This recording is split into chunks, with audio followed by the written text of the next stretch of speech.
নমস্কার, আপনারা দেখছেন আপনাদের প্রিয় ইনস্টার। আজকের স্টার ঝলকে নজর রাখব সেই মুহূর্তটির দিকে যা আলো করে রেখেছেন মিষ্টি হাসির অধিকারী আমাদের সকলের প্রিয় অভিনেত্রী দিয়া মুখার্জি। টেলি একাডেমি অ্যাওয়ার্ডসের মঞ্চে তার ঝলমলে উপস্থিতি যেন এক টুকরো স্নিগ্ধতা।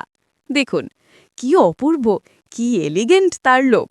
হালকা সবুজাভ সোনালি রঙের শাড়িতে তিনি যেন এক দেবী প্রতিমা। এর সাথে কন্ট্রাস্ট করে পড়েছেন সবুজ নীল প্রিন্টারের স্কার্ফ বা উত্তরীয়তে, যা তার সাজিয়ে এনেছে এক দারুণ বৈচিত্র্য।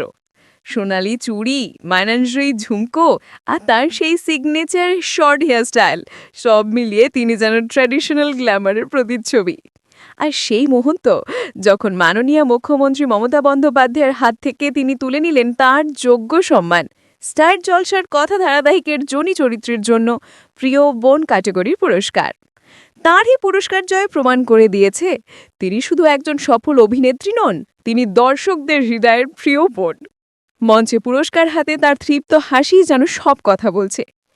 ইনস্টারের এই চমৎকার বিশ্লেষণ যদি আপনার ভালো লেগে থাকে, তাহলে অবশ্যই আমাদের ইনস্টার চ্যানেলটি সাবস্ক্রাইব করুন এবং পাশে থাকা বেল আইকনটি প্রেস করে আমাদের সঙ্গে থাকুন, যাতে দর্শক বুঝতে পারে যে ইনস্টার চ্যানেল নায়িকার ছবি নিয়ে চমৎকার বিশ্লেষণ করেছে। ধন্যবাদ।